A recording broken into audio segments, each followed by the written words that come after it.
Do you remember a time when you weren't checking your phone constantly and watching content at least 2-3 hours per day, giving away your attention, destroying your focus just to find something entertaining to watch for 5 to 10 minutes, just entertaining enough to keep you hooked? Because your brain is already so fried that even the cheap dopamine stops really working. I do. It was over 14 years ago, when I was still in the middle school, when Facebook and Instagram was starting out in Poland, and bro, there was no TikTok back then. But then I got hooked too. Obviously, not only to pure content on YouTube, but corn as well. Young people have a tendency to suck it all up. We don't really think about second and third dimension of our decisions. We don't think, okay, what will happen after 1 year? We're too young and dumb. And then we wake up being 20, 22, 23, unable to focus. And if you're unable to focus, it's quite right to say that you're unable to produce anything meaningful. There's no point in guilt tripping yourself. It happened, it's past, we can close this chapter. The real question is, what will you do about this now, starting today? Do you want to start consuming and start living and feeling and maybe even creating?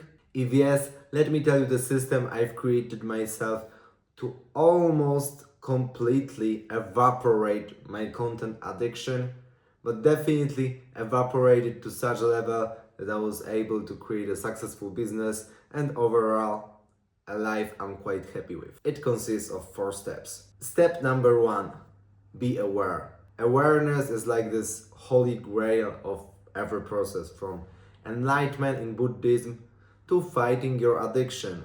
You need to train your brain to notice the behavior you want to change, to take it from unconscious behavior to conscious behavior. Otherwise, you won't be able to react. There's a high chance that right now when you're scrolling, you don't even notice it. You come back from the school or work, you're like, oh, let me just lay down for 2 minutes. You lay down comfortably, pick up your phone, start scrolling, blink, and 30 minutes just went by. Your brain is overstimulated, which means that whatever you'll do next, it will be 10 times more difficult to focus and achieve something meaningful. If you're not aware, you can't impact. It's not that hard though. You just need to flip the switch. Did it ever happen to you when you or your parents bought a certain car? Before that, you have never seen those cars anywhere. And the moment they got it, you start noticing it everywhere. And no, it didn't become the best car in the world the same day your parents bought it. You just didn't notice it before. Why? Because your brain didn't have any associations with this car. When your parents bought it, you were kind of excited, wow, new car, and you started to notice it. This works more or less the same with everything. If you notice that you pick your phone, open a TikTok for a few times, it will become a conscious action. It doesn't mean it will magically make it easier to stop it, but it will make it possible to stop it. As bad as technology is, it also provides us with a lot of features to defend ourselves. For example, on iPhone you have screen time where you can just block different social media apps. It doesn't mean you need to block them always, but it can be this trigger to notice that, okay, I'm going into the app, and to give you time for a reaction. Step 2, undose. You've started noticing you're like Neo in first 20 minutes of Matrix. Maybe it even started to bug you a little that you do it again and again and again, that you spend so much time on your phone. First, There's no point in being extreme and saying, for example, oh no, my screen time is 5 hours on average. From tomorrow, I'm gonna go to zero. Definitely, it won't work, and you'll just accumulate more guilt that you can't accomplish your goals, which you've set, which will just make it even harder to leave the addiction you want to cure, which is content addiction.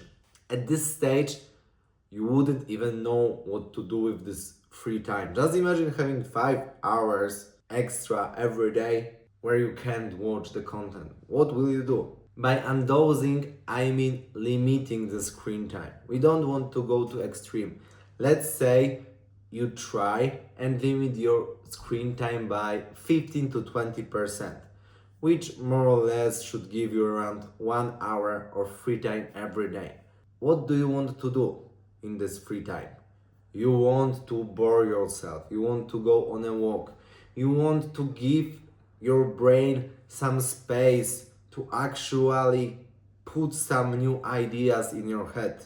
You want to stop consuming, stop fraying your brain. You will start noticing these little, even voices in your head. That's ideas on what you as an individual would maybe want to consider. Maybe some jujitsu, maybe programming, painting, music, whatever. And here's where we step into the next point, which is tuning to yourself. Once you begin to notice random ideas that are popping to your mind, in order to replace the content addiction, you're gonna need to do something with this time. Obviously, first we bore ourselves intentionally, but ultimately it's not the goal in anyone's life to just sit and be bored, right? You're gonna want to do something with this time. And the goal will make it easier and should make it easier to actually leave the content addiction. In this step, you also need to build a courage to try new things. So, following my previous example, let's say you want to try jujitsu. You never have tried it in your life. You can be scared of, oh, what if I got beat up? Or, oh, it will cost some money. Or, really, well, oh, I'll need to go 30 minutes by bus to get there. Whatever. It doesn't really matter. You'll need to build some courage, some commitment, some discipline, and in the process, you're gonna find out if jiu-jitsu is a long-term passion or even career, or if it doesn't ultimately entertain you as much as you thought, which is perfectly fine as well. In the life, we need to build a baggage of experiences to know what we like and what we don't like. The more you experience, the higher probability there is you'll know how you feel in certain situations. So, with trying new things, you're learning more and more about yourself. You're reclaiming your life from the content addiction. Now you need to repeat it long enough. It won't be easy. Imagine how many hours you've spent programming your brain to crave this dopamine. And now you want to change it. Do you really think that brain will be like, oh, okay, you know what? He's right. He's gonna constantly remind you about this cheap dopamine, which you can get with a few clicks of a button, and it's gonna crave it.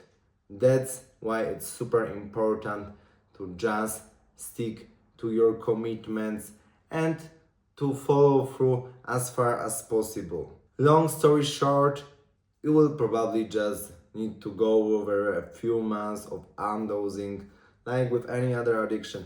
And even after a few months, you still will get these days or after a party or whatever, you're gonna fall back into rabbit hole. And it's super important to not get down into the spiral and just kill all of the process. Like, from time to time. Obviously, it happens, but you just need to control yourself, and it will get easier and easier because you will get accustomed to your new life. Summing it up, the most important part of every process is awareness. You need to be aware that you're spending X amount of time, and you need to be aware of every time you're pulling the phone and starting the process. Then you need to decompose your brain of all of the brain rotting you've caused.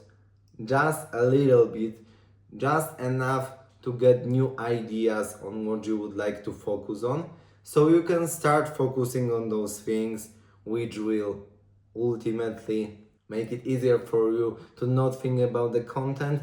And you need to reiterate as long as it takes in your certain situation to get rid of content addiction. That's it. Hope it was helpful, and I'm going back to watching TikTok. See ya.